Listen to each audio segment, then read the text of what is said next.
The fluorescent lights of courtroom 4B at the Mecklenburg County Courthouse hummed, a flat, indifferent sound that bored into Eleanor Vance's skull.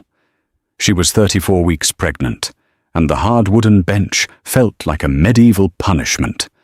Across the aisle, her husband, David, sat perfectly composed in a $4,000 Tom Ford suit. He was nodding, his expression one of polite concern, as his lawyer explained to the judge how his catastrophic financial ruin meant he couldn't possibly support the wife he was discarding, and beside him, as if she had a right to be there, sat Kira Stratton.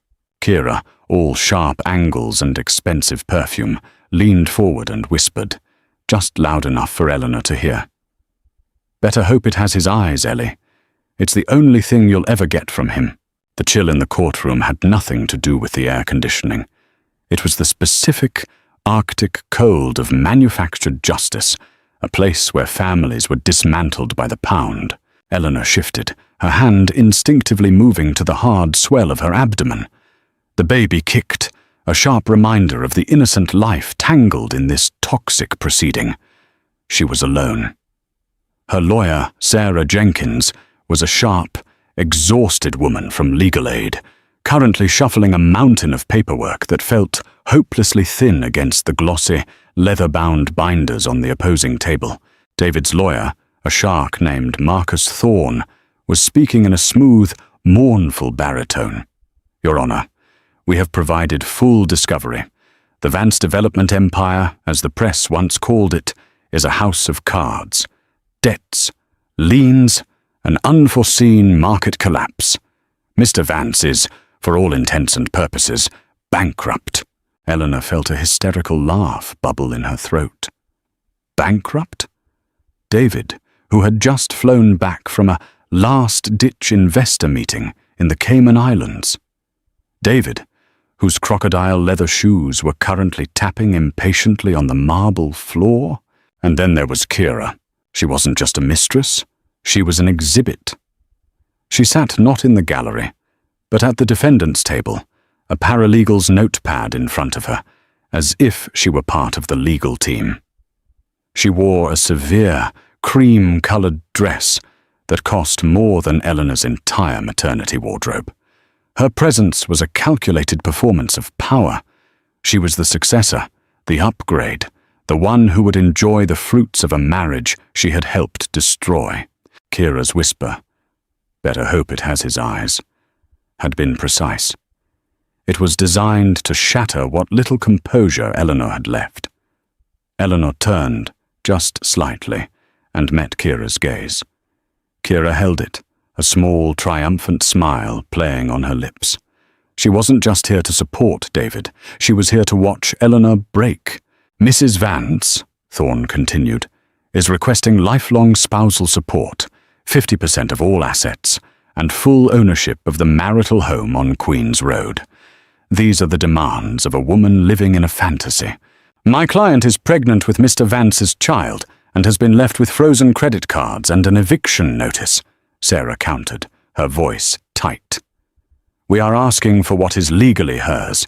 "You can't get blood from a stone, counselor," Thorne said with a dismissive shrug. Judge Maria Sanchez, a woman in her late 50s with tired eyes that had seen every lie a man could tell, peered over her glasses. "Mr. Thorne, while your client's sudden financial evaporation is fascinating, let's stick to the immediate matter. Mrs. Vance's prenatal care. Who is paying for it?" David leaned into his microphone. "Your Honor, I just don't have the liquidity. My accounts are frozen," Kira chimed in, putting a perfectly manicured hand on David's arm. "It's been so stressful for him." Judge Sanchez's eyes snapped to Kira. "And you are?" "Kira Stratton, Your Honor. I'm Mr. Vance's partner and chief advisor." "I see." Judge Sanchez's expression was unreadable. "You are not, however, a party to this case. Do not speak again unless addressed." Kira's smile tightened, but she nodded, sinking back into her chair. The message was sent. She wasn't just a paramour, she was a partner, the new boss. Eleanor stared at the grain of the wood on the bench in front of her. She remembered finding the receipt. Not for a hotel, not for lingerie, but for a $12,000 Patek Philippe watch. She had been thrilled, thinking it was an early anniversary present. She'd searched the house for it, wanting to spoil the surprise. She never found it. But 2 weeks later, at the Charlotte Benefit Ball, she saw it. On Kira Stratton's wrist, as Kira laughed and touched David's arm, her head tilted just so. When Eleanor had confronted him, the gaslighting had been immediate and brutal. "My God, Eleanor, are you insane? She's a client, a major client. That was a closing gift. Are you so insecure, so needy, that I can't even do my job?" She had apologized. She had actually apologized to him for her suspicion. Now that same woman was sitting at his table, advising him on how to leave his pregnant wife with nothing. The humiliation was a physical weight, pressing the air from her lungs. She had not just been betrayed. She had been made a fool of. And Kira was here for the final, public act of mockery. "We will take a short recess," Judge Sanchez announced, "while I review the preliminary asset declaration.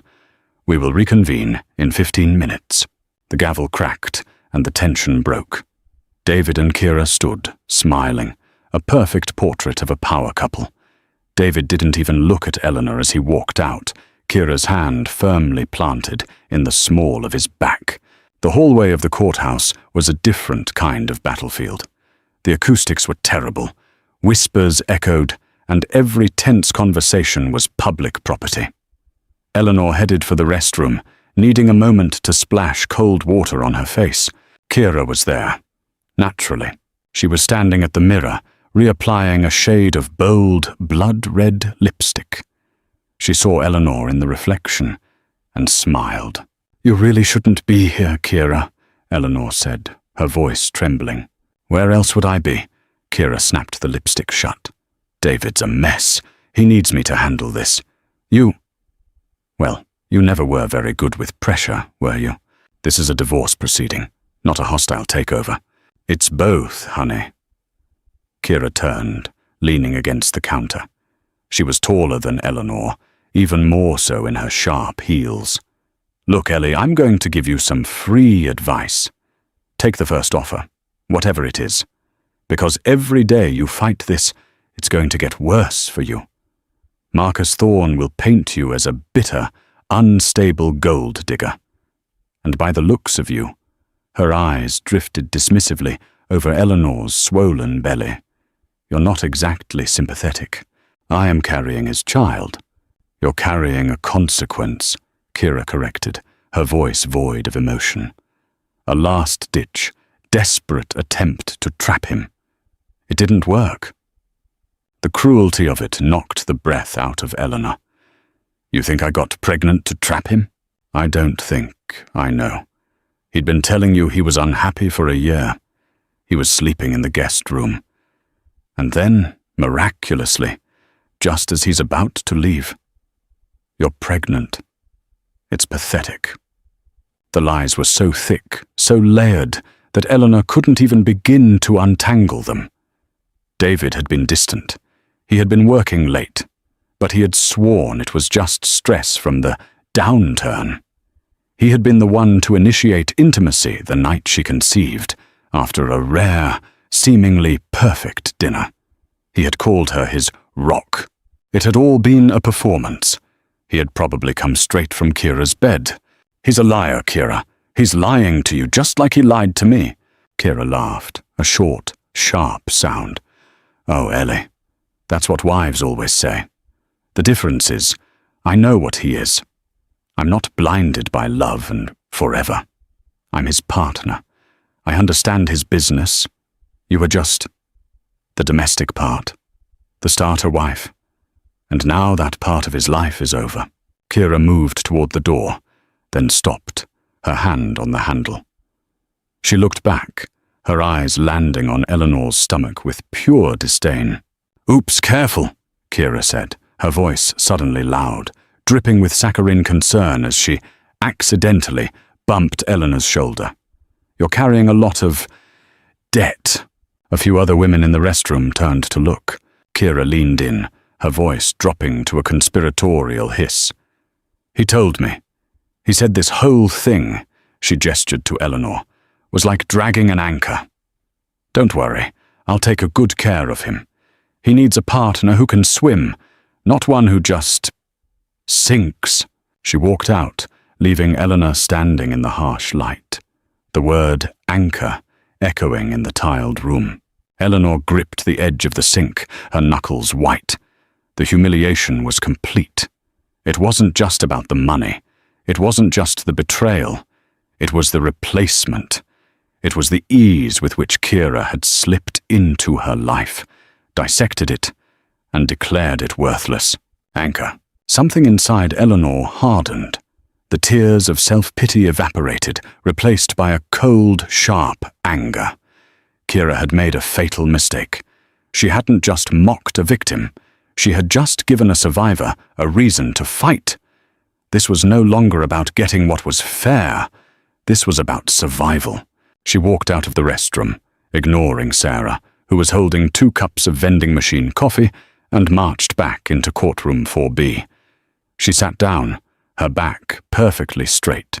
When Kira and David returned, Kira shot her a quizzical, amused look. Eleanor just stared back, her expression unreadable. Game on. That night, Eleanor sat on the floor of her half-packed apartment. David had cleared out the marital home, claiming it was bank property, and she was in a sterile, short-term rental, the air smelling of new paint and loneliness. She was supposed to be cataloguing assets, but she knew it was a lie. The assets were gone, hidden in a maze of shell corporations and offshore accounts that Sarah's limited resources could never untangle. "He's too smart," Sarah had warned her. "These guys, they plan their exits years in advance. He started liquidating his provable assets the day you told him you were pregnant. The timing is damning, but it's not illegal. He's claiming he needed the capital to save his business. And Kira, she's clean, no assets in her name, no major purchases. She's either a fool or she's smarter than he is. My money's on the latter." Eleanor closed the laptop. The legal fight was a dead end. David and Kira had built a fortress, but Kira had called her an anchor. She had called her pathetic, and her arrogance. It was so total, so complete. People that arrogant, they didn't just win. They had to brag. Eleanor's mind flashed back, not to the fights, but to the good times, the gaslighting. She pulled out her old laptop, the one she'd stopped using when David bought her a new, sleek tablet. "This is better for you, Elle. Much simpler." She booted it up. It was slow, whirring like an old engine. She opened the folder she hadn't looked at in over a year. It was her crazy folder. That's what he'd called it. You and your crazy little recordings. She had been a writer, a journalist, before she met David. She processed the world through words, through interviews. Early in their marriage, when he would make grand, sweeping promises about their future, she would record him, just for fun. "So I can play this back at our 50th anniversary," she'd say. But later, as the gaslighting began, the recordings had become a lifeline, a way to prove to herself that she wasn't, in fact, losing her mind. Click, she played a file from 18 months ago. David's voice, smooth as honey. "Elle, I told you, the Havenwood project is dead. It's a toxic asset. I'd have to be an idiot to put money into that. Where do you get these ideas?" Eleanor's voice, hesitant. You mentioned it last week. You said it was your new flagship." David's laugh, cold. "I said it was a flagship, past tense. You're not listening again. You're too stressed. You twist everything." She fast-forwarded. Another file. 10 months ago, just after she found the watch receipt. David. Kira Stratton is a shark. I respect her, but I don't like her. She's all business, Elle. You'd hate her. She's cold as ice. Eleanor. She seemed familiar with you. At the ball. David. It's called networking. My God, can you just trust me? This jealousy is so unflattering. Eleanor's hands were shaking. He hadn't just lied. He had systematically inverted reality, and then she found the one she was looking for. 6 months ago. A dinner party. Kira had been there as a client. Eleanor had been pregnant, but not yet showing. David was drunk, expansive, and bragging. Click. Kira's voice, laughing. David, you are so old-fashioned with your money. All these properties. So tangible. It's adorable. David's voice, slurring slightly. It's called real estate, Kira. It's real, Kira. Real until the market turns. No, I like my assets liquid, untraceable. I'm all about shells. A little company here, a little trust there. You can be anyone you want. The trick is to have a clean name and a dirty ledger. David, you're going to get yourself in trouble. Kira. No, darling. The trouble is getting caught, and I'm just too smart for that. I'm not the type to anchor myself to a losing investment. There it was, anchor. It wasn't just a random insult in a bathroom. It was her philosophy. Eleanor's heart was hammering. Kira was arrogant, and she did brag. She had just handed Eleanor the entire theme of her financial strategy. Shells, a clean name and a dirty ledger. David's name was toxic, tied to his bankrupt business. He couldn't hide money under his own name. But Kira's name was, as Sarah had said, clean. Eleanor picked up the phone and called Sarah. I know I'm not supposed to call you this late, she said, her voice low and urgent. But I think I know how they're doing it. Stop looking for David's assets. Start looking for Kira's. Sarah was a bulldog. Give her a cent, and she wouldn't let go. It's a waste of resources, Eleanor, Sarah said the next morning, her voice weary. Subpoenaing her personal finances is a fishing expedition. Judge Sanchez will never approve it. Thorne will argue it's harassment. It's not harassment if we know what we're looking for, Eleanor insisted. She's not hiding the money for him. She's hiding it with him. She called herself his chief advisor in court, remember? That's not a girlfriend. That's a partner. A partner in what? His bankrupt company? No, Eleanor said, pacing the small office. A new one. Kira's philosophy is a clean name. David's name is dirty. Hers isn't. Sarah's eyes narrowed. Okay.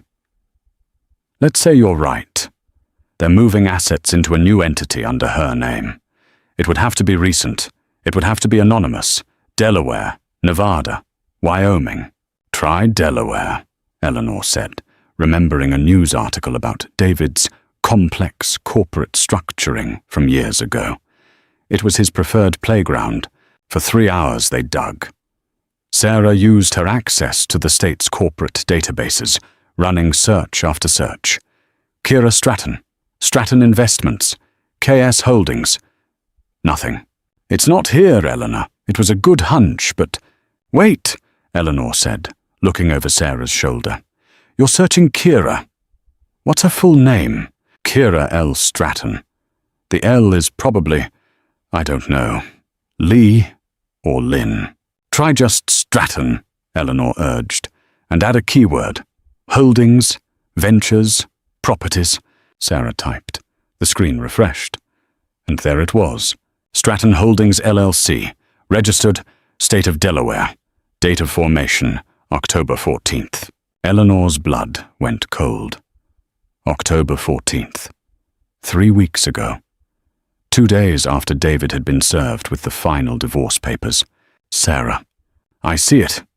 Sarah's voice was electric. She was clicking, her fingers flying across the keyboard. It's a shell. No listed assets, no business purpose. Standard anonymous registration. The listed agent is a law firm in Wilmington. That's it, Eleanor breathed. That's the lifeboat. They're moving everything into that. And after the divorce is final, David will join the company as a consultant. It's a good theory, Sarah said, caution in her voice. But it's not proof. It's just a name in a database. It's circumstantial. So let's make it uncircumstantial. We need to get Kira on the stand. Thorne will never let that happen. She's not a party to the divorce. But she made herself a party, Eleanor argued, the pieces clicking into place. She sat at the defendant's table. She called herself his chief advisor. She spoke to the judge. She's inserted herself into the proceedings. Sarah was quiet for a full minute, a slow, dangerous smile spreading across her face. "Oh, that's good," Sarah whispered. "That's really good. Her arrogance is her undoing. She wanted a front-row seat to your humiliation so badly that she legally entangled herself. What do? We let Thorne finish his case. We let him bury David in debt. And then we call a rebuttal witness. Who? Kira Stratton? He'll object. He'll say it's not relevant." "It is relevant," Sarah said, printing the file on Stratton Holdings LLC. "It's relevant to the veracity of Mr. Vance's financial disclosures. As his chief advisor, she has a unique insight into his finances. And we are going to ask her one simple question." Eleanor looked at the paper. Stratton Holdings LLC. It looked so boring. So harmless. "This is it, isn't it?" Eleanor asked. "This is the whole case." "This is the whole case," Sarah confirmed. "Now we just have to hope she's arrogant enough to lie under oath." "She is," Eleanor said, thinking of the red lipstick and the cold, mocking smile. "She's banking on it." The next 2 days in court were a blur of financial jargon. Accountants and forensic experts, all hired by David, testified one by one. They used charts and graphs to illustrate the unprecedented and unforeseeable collapse of Vance development. Eleanor watched David. He performed his role perfectly. He was a broken man, a captain who had gone down with his ship. He looked at Judge Sanchez with a hangdog expression, as if begging for her understanding. Kira sat behind him, a silent, supportive pillar of strength. She would occasionally pass him a note or a bottle of water, a perfect pantomime of wifely devotion. Finally, Marcus Thorne rested his case. "Your Honor, the defense rests. We have proven conclusively that Mr. Vance is insolvent. Mrs. Vance's demands are, unfortunately, impossible to meet." Judge Sanchez sighed, looking at the clock. "Ms. Jenkins, do you have a closing argument? Or shall we—" "The plaintiff calls one rebuttal witness, Your Honor," Sarah said, standing up, her voice ringing with newfound confidence. Thorne, who had been packing his briefcase, froze. "What? Your Honor, this is procedural nonsense. The plaintiff rested her case." "This is a rebuttal witness, Mr. Thorne," Sarah said smoothly, "called to directly rebut the testimony of your experts regarding Mr. Vance's financial state. As his self-proclaimed chief advisor, we believe this witness has direct knowledge that contradicts your entire case." Judge Sanchez leaned forward. "And who is this witness, Ms. Jenkins?" "The plaintiff calls Ms. Kira Stratton to the stand." The courtroom went silent. David went pale, a sickly, greenish white. He turned and stared at Kira, his eyes wide with panic. Kira, for the first time, looked utterly lost. "Objection!" Thorne roared, jumping to his feet. "Ms. Stratton is not a party to this case. This is harassment. It's a fishing expedition. They have no basis for this." "I disagree, Mr. Thorne," Judge Sanchez said, her voice dangerously quiet. "Ms. Stratton has been present at the defendant's table for this entire proceeding. She identified herself to this court as the defendant's partner and chief advisor. If she is advising him, she is relevant to his financial state, Overruled. The judge looked at Kira. Mrs. Stratton, please approach the bench and be sworn in. Kira looked at David, then at Thorne. Thorne was frantically whispering, "Just say you know nothing. It's I don't recall." That's it. Kira stood. Her movements were stiff, robotic. The confidence she'd worn like armor was gone, replaced by a brittle fury. She walked to the stand, her heels clicking loudly in the silence. She took the oath, her voice barely audible. Sarah approached the witness box. She was calm, almost gentle. Ms. Stratton, thank you for joining us. You identified yourself to the court as Mr. Vance's partner. Is that correct? I am his romantic partner, yes. Kira's voice was tight. And his chief advisor? I advise him. He's been through a lot. He needs my support. Of course, Sarah said, nodding. You have a background in finance, do you not? Yes, I've worked in finance. So you're familiar with corporate structures? LLCs, trusts, that sort of thing? Objection! Relevance! Thorne shouted. I'm establishing the witness's expertise as an advisor, Your Honor, Sarah said. I'll allow it. Barely. Get to the point, Ms. Jenkins. Yes, Your Honor. Sarah turned back to Kira. Ms. Stratton, you testified that you support Mr. Vance. You believe he's an honest man? The most honest man I know, Kira said, gaining a little confidence. She shot a look at Eleanor. He's a good man who was taken advantage of. Taken advantage of by whom, Mrs. Stratton? By the market, by people who didn't share his vision. I see, Sarah said. And as his advisor, you are helping him build a new vision, a new future. I am. I'm helping him get back on his feet. That's very noble of you, Sarah said. It must be difficult, starting from scratch, given that he's bankrupt. We'll manage, Kira said, her chin high. Yes, I'm sure you will. Sarah took a single piece of paper from her folder and placed it on the witness stand. Mrs. Stratton, can you please identify this document for the court? Kira looked down. Her face, which had been regaining its color, drained completely. She saw Stratton Holdings, LLC. It's a business registration, she stammered. What business, Mrs. Stratton? It's my business. It has nothing to do with David. A business you formed on October 14th, 2 days after Mr. Vance was served with divorce papers? Objection, Your Honor. Thorne was apoplectic. Ms. Jenkins, you are on a very thin rope, Judge Sanchez warned. I have one final question, Your Honor. Sarah turned to Kira, her voice no longer gentle. Ms. Stratton, what is the business purpose of Stratton Holdings, LLC? Kira froze. Her eyes darted to David, then to Thorne. Thorne was making a zip-it motion.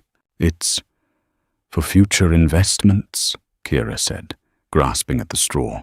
Future investments, Sarah pressed. With what capital, Miss Stratton? You just testified Mr. Vance is bankrupt, and your own declaration of assets, which we all have, lists your net worth as negligible. So where is the money coming from? The trap was sprung. Kira looked at David, her eyes wide with panic. He was no longer a suave developer. He was a cornered rat. Kira's mouth opened and closed. She had no answer. She had lied about her own assets, too. The clean name was a lie. And she had just admitted, under oath, to forming a company with no capital right after her bankrupt boyfriend was sued for divorce. She was trapped. And then the killing blow came, not from Sarah, but from the bench. Judge Maria Sanchez took off her glasses. She polished them slowly on her black robe, the silence in the courtroom stretching to an agonizing breaking point. The humming fluorescent lights seemed deafening. David was visibly sweating, his $4,000 suit suddenly looking like a cheap rental. Kira was pale, her red lipstick a garish slash of color. Finally, Judge Sanchez put her glasses back on. She leaned forward, her eyes fixed on Kira. Ms. Stratton, the judge began, her voice soft, almost conversational. I have been on this bench for 22 years, I have seen millionaires cry poverty. I have seen wives left with nothing but the clothes on their backs. I have seen a lot of lies. She paused, letting the weight of her words settle.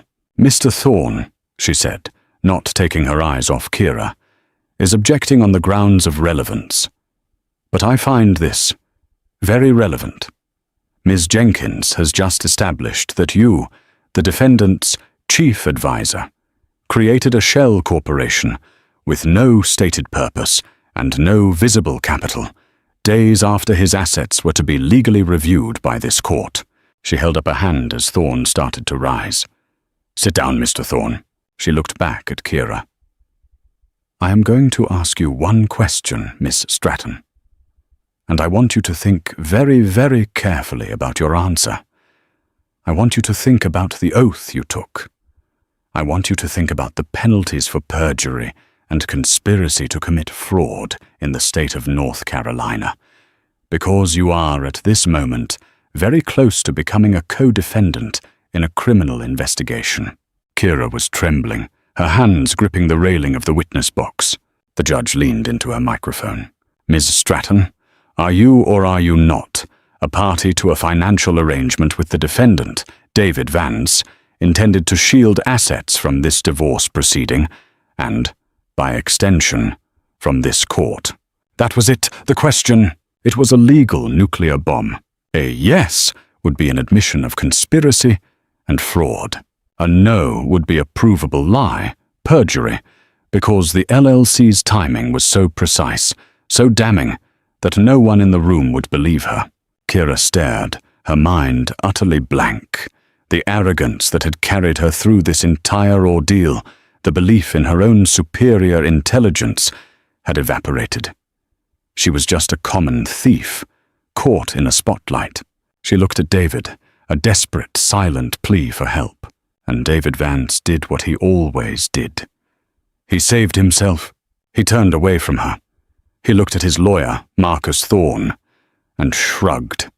A tiny, almost imperceptible gesture that screamed, "She's on her own." Kira saw it. The betrayal was so swift, so total, that she let out a small, strangled gasp. He was cutting her loose. He was going to let her take the fall. She was the new anchor. She stammered. It was his idea. He told me it was legal." It was over. A shocked murmur rippled through the gallery. Marcus Thorne dropped his head into his hands. David Vance closed his eyes, his mask of composure finally crumbling into ash. Judge Sanchez's face was like granite. "Ms. Stratton, you have just admitted to conspiracy to commit fraud," she said, her voice like ice. Kira began to sob. Not quiet, dignified tears, but ugly, gulping sobs of terror. "No, please. I love him. He made me. He said it was the only way we could be together. He said she didn't deserve it." He said I didn't deserve it? Eleanor hadn't even realized she'd spoken aloud. Her voice cut through Kira's hysterics. Kira's head snapped up. Her tear-streaked face, twisted with hatred, finally showed the raw, ugly motive beneath the shellac of superiority. "You never did!" Kira shrieked, pointing a shaking finger at Eleanor. "You were a millstone. You were weak. I did what I had to do. He deserved to be free of you. He deserved me." "That is quite enough," Judge Sanchez said, her voice quiet but absolute. She motioned to the bailiff. "Ms. Stratton, you are excused from the stand. Do not leave the courthouse." She then turned her gaze to David. "Mr. Vance, given this revelation, this court is freezing every known asset belonging to you, Miss Stratton, and any entity associated with either of you, pending an immediate and full forensic audit by an independent counsel appointed by this court." "Your Honor," Thorne pleaded. "You are silent, Mr. Thorne, or you will be held in contempt. This proceeding is adjourned. And Mr. Vance, I strongly suggest you retain a criminal defense attorney immediately." Judge Sanchez slammed her gavel. The sound cracked through the room like a gunshot. David didn't move. He just stared at the wall. Kira was led away by the bailiff, still sobbing. "It was him! It was all him!" Eleanor stood up on shaky legs. Sarah put a hand on her arm to steady her. She looked at David, the man she had loved, the man who had called her his rock and then his anchor. He looked, for the first time, small. A pathetic, hollow man. She turned, and without a backward glance, walked out of the courtroom, her head held high. The 6 weeks that followed were a quiet storm. The court-appointed auditor, a small, ruthless woman who looked like a librarian, tore through David and Kira's lives with the precision of a surgeon. The Stratton Holdings LLC was just the tip of the iceberg. It was the designated container for the cash they were siphoning from Vance Development's debt. The auditors discovered that David hadn't suffered a market collapse. He had created one. He had systematically defaulted on his own loans, selling his properties at a massive loss to other shell companies, registered in the names of Kira's distant relatives. He was buying his own assets back for pennies on the dollar, wiping out his equity, and claiming bankruptcy, all while consolidating his entire empire under Kira's clean name. It was brilliant, arrogant, and highly illegal. The audit revealed that David had hidden over $28 million. While the legal battle raged, Eleanor focused on her new life. She found a small, 2-bedroom apartment in the quieter, older neighborhood of Dilworth. It was nothing like the glass and steel mansion on Queen's Road, but it was sunny, and the neighbors were kind. She painted the second bedroom a soft, warm yellow. She assembled a crib by herself, the instructions spread out on the floor, her swollen belly getting in the way. It was hard, frustrating work, but when she finally tightened the last bolt, she felt a surge of pride she hadn't felt in years. She had done it. She had built it. She didn't hear from David. Her only updates came from Sarah. "They've turned on each other," Sarah told her over coffee, just a week before Eleanor's due date. "It's spectacular. Kira is singing like a canary. She's claiming undue influence, that she was a victim of a coercive relationship. She's painting David as a master manipulator. She's not wrong about that part," Eleanor said, sipping her decaf. "No, but it won't save her. She was an active, willing participant. She's the one who set up the corporate structure. Her fingerprints are all over the wire transfers." "And David? He's trying to paint her as the mastermind, the greedy, ambitious harlot who seduced him and tricked him into ruin." "The anchor defense," Eleanor murmured. "Exactly. It's not playing well. The DA is looking at both of them for bank fraud, wire fraud, and conspiracy. They're going to prison, Eleanor. Both of them." "Good," Eleanor said. It wasn't a word she used often, but it felt right. It felt just. "The settlement. It's not a settlement anymore," Sarah continued, sliding a document across the table. "It's a judgment. The court has seized all $28 million. After the banks and creditors are paid, the remainder is yours. And we're also filing a civil suit for punitive damages. By the time this is over, they won't have enough money left to buy a bus ticket." Eleanor looked at the numbers. They were staggering, life-changing. But as she looked, she realized something profound. The money didn't make her feel victorious. The justice did. The fact that the truth had come out, that the lies had been exposed, that the mockery had been silenced, that was the victory. The money was just the consequence. "What about the house on Queen's Road?" she asked. "It's being sold at auction. The proceeds are part of the judgment." "Good," Eleanor said again, and this time she smiled. "I never liked that house anyway. The windows were too big. It always felt like I was on display. Eleanor's daughter was born on a rainy Tuesday in December. The labor was long and difficult, and in the final moments, Eleanor was terrified. She was doing it alone.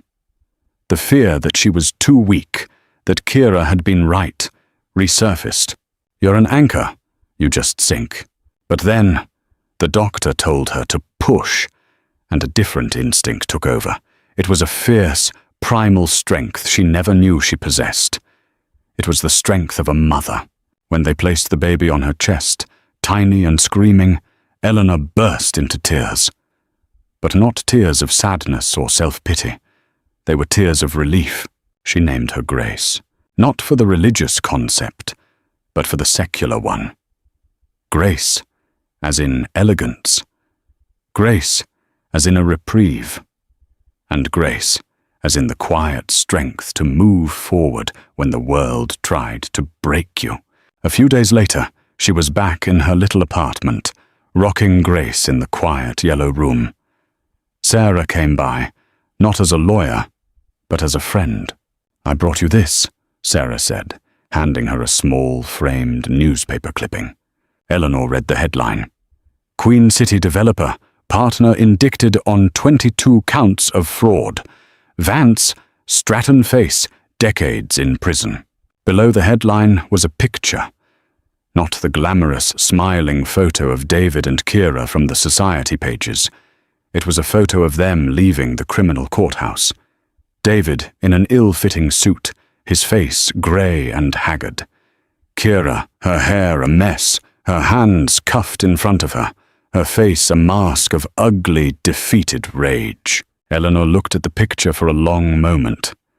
She felt nothing. No anger, no pity, no triumph. They were just irrelevant. Ghosts from a life that was no longer hers. "Thank you, Sarah," Eleanor said. "But I don't think I need this."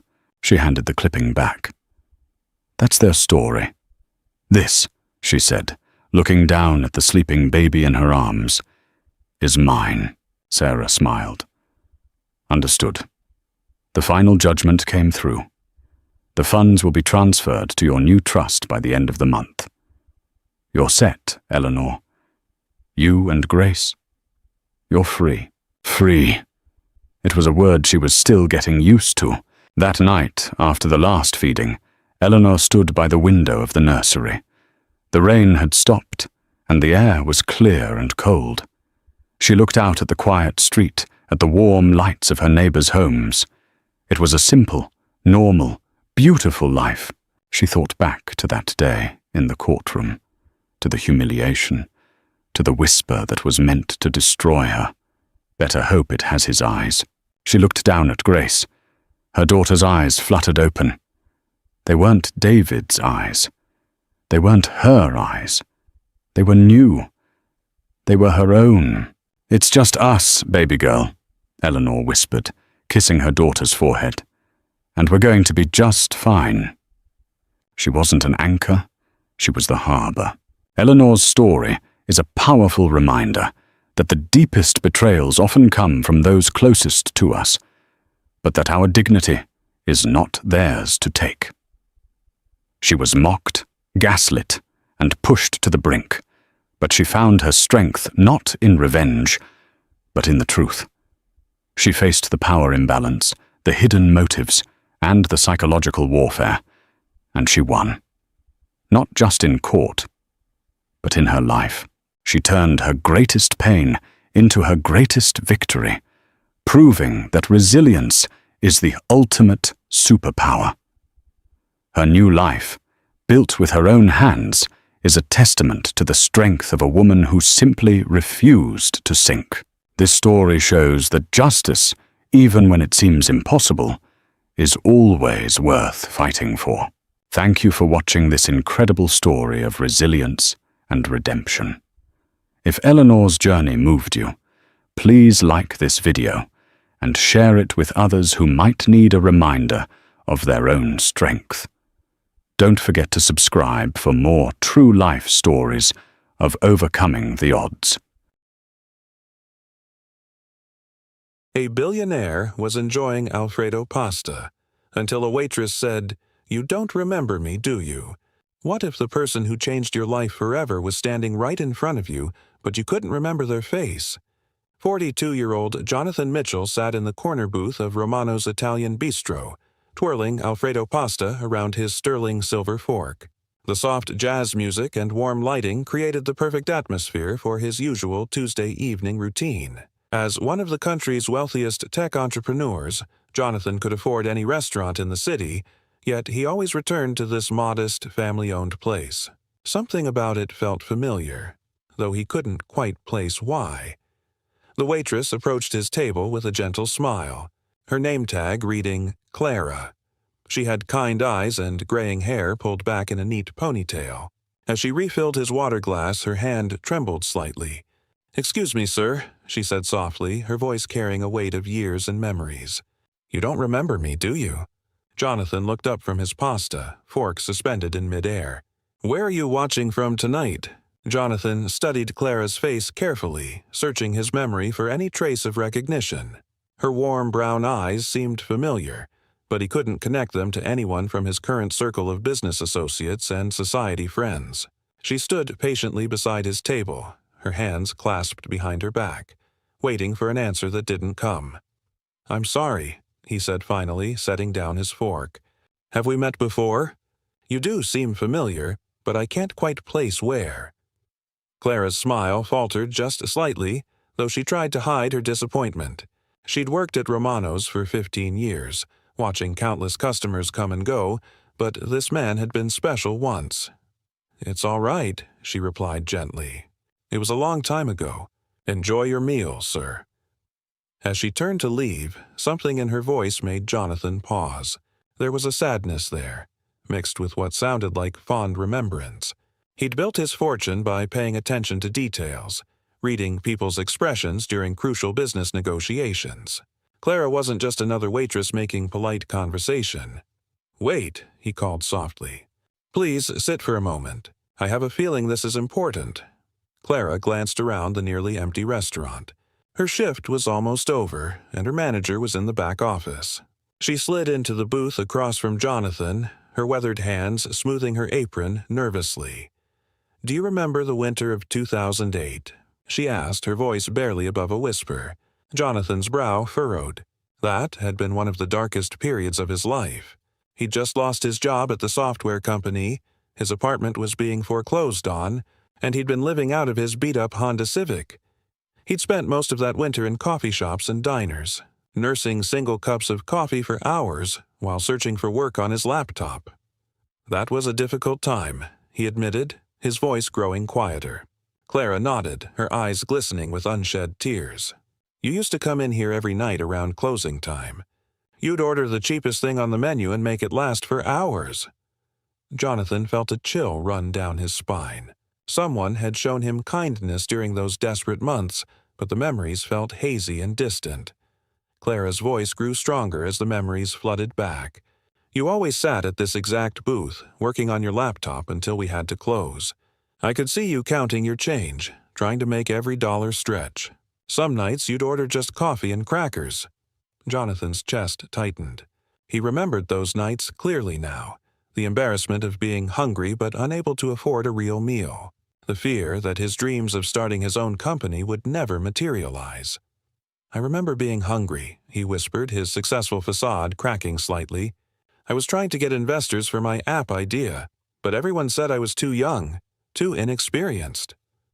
Clara reached across the table and gently touched his hand. Her fingers were work-worn but warm. "Every night I'd bring you extra breadsticks and soup, telling you the kitchen had made too much," she continued. "But the truth was I'd been paying for your meals myself. You looked so thin, so defeated. My husband had just passed away, and seeing you reminded me of my own son. I couldn't stand watching someone so young give up on their dreams." The words hit Jonathan like a physical blow. He pulled his hand back, staring at Clara with growing recognition and horror. You paid for my food? For weeks." His voice cracked with emotion. "I thought the kitchen was just being wasteful." "I never realized." Clara smiled sadly. "I didn't want you to know. You had your pride, and I respected that. But I also had a mother's heart, and I couldn't watch you starve while chasing your dreams. My late husband used to say that sometimes angels don't have wings. They just have kind hearts and the courage to act. Jonathan felt shame wash over him like a tide. Here was the woman who'd quite literally kept him alive during his darkest hour, and he'd completely forgotten her face, her name, her sacrifice. His successful company, his billions of dollars, his penthouse apartment, none of it would have existed without Clara's quiet acts of mercy. "I built my entire empire on your kindness," he said, his voice barely audible, "and I forgot you completely." If this moment touches your heart, please give the video a thumbs up. Clara squeezed his hand gently. "You weren't supposed to remember, honey. You were supposed to succeed, and look at you now. You did exactly what I hoped you would do." But Jonathan couldn't share her joy. How could he celebrate success built on forgotten kindness? Jonathan pushed his plate away, his appetite completely gone. The Alfredo pasta that had seemed so appetizing moments before now felt like ash in his mouth. "How can you be proud of me?" he asked, his voice thick with emotion. "I became exactly the kind of person I used to despise. Wealthy, disconnected, forgetting the people who helped me climb out of poverty." Clara studied his face with the same maternal compassion she'd shown 15 years ago. "What kind of person do you think you became?" she asked gently. Jonathan gestured around the expensive restaurant, then at his tailored suit and platinum watch. "Someone who eats $40 pasta dishes and doesn't recognize the woman who saved his life. Someone who's so removed from real struggle that I've forgotten what hunger feels like." The words poured out of him like a confession. He told Clara about the guilt he carried, how success had gradually insulated him from the very experiences that had shaped his character. He described board meetings where millions of dollars were discussed like pocket change, charity galas where wealthy people wrote checks to ease their consciences rather than actually connecting with those in need. "I used to promise myself I'd never forget where I came from," he said, his hands trembling slightly. "But somewhere between my first million and my first billion, I lost sight of the faces that made it possible. I lost sight of you." Clara listened without judgment, occasionally nodding or offering a soft of understanding. "Can I tell you something?" she said when he finished. "I've been watching you come here every Tuesday for 3 years. At first, I thought maybe you'd remember eventually. But then I realized something more important. You chose to keep coming back to this little neighborhood restaurant when you could eat anywhere in the world. Why do you think that is?" Jonathan considered her question seriously. I'm not sure. It just feels right here. Comfortable. Like home." Clara's eyes sparkled with gentle wisdom. "Your heart remembered, even when your mind didn't. You've been searching for this feeling of belonging, of connection to something real and authentic." She leaned forward conspiratorially. "And honey, you tip our servers more than some people make in a week. You're not as disconnected as you think. Have you ever faced something like this in your own life? Let us know in the comments." Jonathan felt something shift inside his chest, a crack in the wall of shame he'd built around his success. "There's something else," Clara said softly, reaching into her apron pocket. She pulled out a worn piece of paper, yellowed with age. "You left this behind one night in 2009, just before you disappeared. I kept it, hoping I'd see you again someday." She unfolded the paper carefully, revealing a handwritten note in Jonathan's younger, less refined handwriting. Jonathan's breath caught as he read his own words from 15 years ago. "To the angel in Romano's kitchen, I don't know your name, but your kindness has kept my dreams alive when I wanted to give up. Someday, when I'm successful, I'll find a way to pay forward what you've given me. I promise I'll never forget that someone believed in me when I couldn't believe in myself. Forever grateful, Jonathan." Tears rolled down his cheeks as he remembered writing those words on his last night in the restaurant before his app finally got funded. "I meant every word," he whispered. I didn't know how to find you. I came back looking for you a few months later, but there was a different waitress. I assumed you'd moved on." Clara smiled through her own tears. "I took some time off to grieve my husband. By the time I came back, you were probably already building your company." She folded the note carefully and handed it to him. "But you did keep your promise, honey. Maybe not the way you originally planned, but you've been paying it forward all along." She told him about the scholarship fund his company had quietly established for underprivileged students studying computer science. She knew about the food banks his corporation supported, the homeless shelters that received anonymous donations traced back to his personal accounts. "You think you forgot?" she said gently, "but your heart has been remembering all along. You just never connected the dots back to that hungry young man in this booth." Jonathan stared at the note, understanding flooding through him like warm sunlight. "You're not angry that I forgot you?" he asked. Clara shook her head, reaching across to squeeze his hand again. "Oh, honey, I wasn't helping you so you'd remember me forever. I was helping you because it was right. But seeing the man you've become, that's worth more than any thank you note ever could be." If you've been enjoying this story, subscribe to our channel for more heartwarming tales. Jonathan felt 15 years of guilt beginning to dissolve, replaced by something much more powerful. Jonathan carefully folded the note and placed it in his wallet, right next to a photo of his late parents. "Clara," he said softly, "would you let me do something?" She tilted her head curiously, unsure what he might ask. "I'd like to establish a fund in your name, the Clara Henderson Memorial Scholarship for students facing financial hardship. Not because I owe you anything, but because your example taught me that true wealth isn't measured in bank accounts. It's measured in the lives we touch." Clara's hand flew to her heart, and fresh tears spilled down her cheeks. "Oh, honey, that's not necessary. I didn't tell you this story to get anything from you." Jonathan shook his head firmly.